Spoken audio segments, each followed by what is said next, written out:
बात बताऊं आपको मैं, ये हनुमान जी महाराज है ना, इन्होंने गदा हाथ में लेकर के, बढ़िया विकराल रूप बना करके, पर्वत आदि हाथ में लेकर के हम सब लोगों को एक बहकावे में रखा है।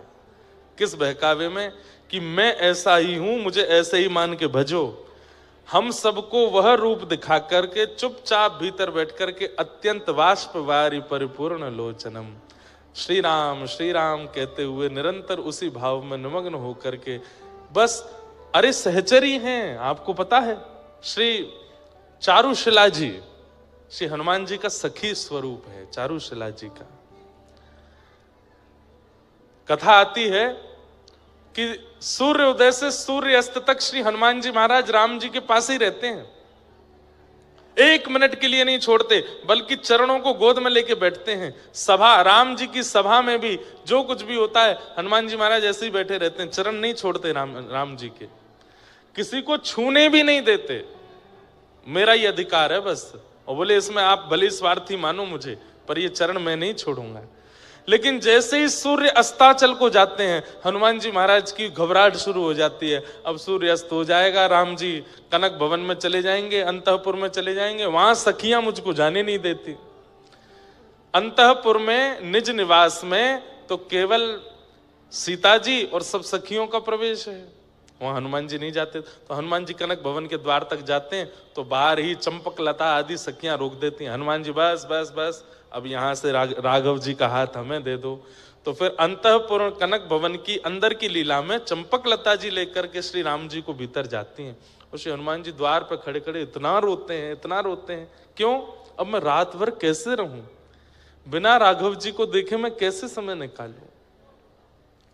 रात भर द्वार पे बैठे बैठे रोते हैं और दिन भर तो राम राम भजते हैं और पूरी रात सूर्य नारायण का भजन करते हैं। हे गुरुदेव भगवान, इतना समय क्यों लगा रहे हो? आप जल्दी प्रकट हो जाइए ना, जल्दी उदित हो जाइए। आप उदित होंगे तभी मेरे रघुवर बाहर आएंगे। सुबह सुबह जैसे सूर्योदय हुआ, राघव जी बाहर आए, देखा आंखें लाल हैं हनुमान जी की, इतना रोए हैं पूरी रात। राघव जी ने तुरंत हृदय से लगा, क्या हुआ, आप इतना रोए क्यों रात को? बोले प्रभु इसका कोई उपाय बताइए, मैं नहीं रह पाता हूं आपके बिना। मुझे रात भर इतनी बेचैनी होती है कि मुझे रात्रि की निशा, ये चंद्रमा प्रिय नहीं लगते, मैं नहीं रह पाऊंगा। मेरे लिए सोना उचित, मैं सोने के लिए नहीं आया हूं, मैं खाने पीने उठने बैठने के लिए नहीं आया, मैं केवल आपको निहारने के लिए आया हूं, आपको सुनने के लिए आया हूं। ये रात्रि का काल मुझसे सहा नहीं जाता, कृपा करके मुझे कुछ अनुभव कराइए, मैं रात में कैसे आपके साथ रहूं। तब राघव जी बोले, देखो हम गृहस्थाश्रम में हैं और गृहस्थाश्रम में कुछ अधिकार गृहिणी के होते हैं, उसमें सारे अधिकार मेरे नहीं हैं। हम पूरे दिन सबको बांट देते हैं, मुझे बहुत परायापन लगता है कि मुझे रात में आपका सानिध्य नहीं मिलता, कृपा कीजिए मुझ पर। तो हनुमान राम जी बोले, कुछ अधिकार गृहिणी के होते हैं, तुम सीता जी से कहना, मैं उसमें कुछ नहीं कह पाऊंगा। हनुमान जी द्वार पर ही बैठे रहे, चंपक लता आदि सखियां आई, बोले क्या बात है? बोले मुझे मैया से मिलना है, मैया को बोलो मैं बैठा हूं बाहर। सीता जी से कहा, बोले लेके आओ भीतर। तुरंत हनुमान जी गए, इतना रोए चरणों में, बोले मुझ पर कृपा करो, अनुग्रह करो, मैं कैसे रहूं अपने राघव जी के साथ।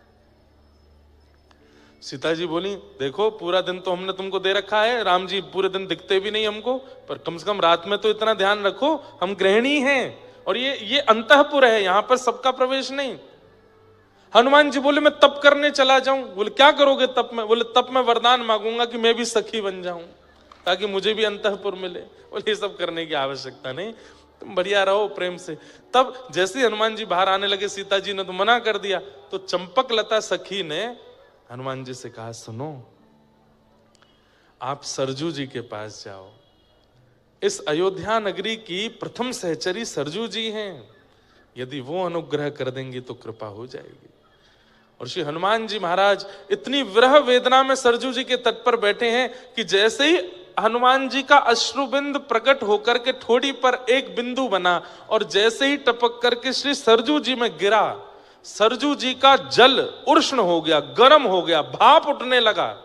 तुरंत सरजू जी प्रकट हो गई और प्रकट होकर के कहा, हे यमलोक के राजा यमराज, इतनी वेदना, इतनी पीड़ा क्या कभी किसी को यमलोक में होती है? जितनी वेदना, जितनी पीड़ा में ये एक अश्रुबिंद है।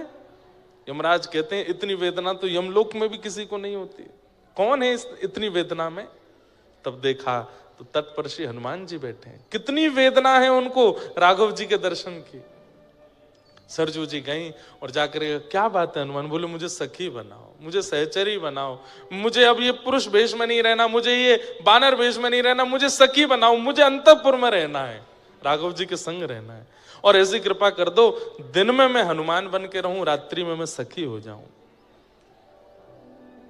और श्री सरजू जी ने कृपा करके वीणा प्रदान की श्री हनुमान जी को, और संध्या होते ही आशीर्वाद दिया कि संध्या होते ही आप चारुशिला सखी के रूप में प्रकट हो जाओगे और अंतःपुर में श्री राघव जी की सेवा करोगे।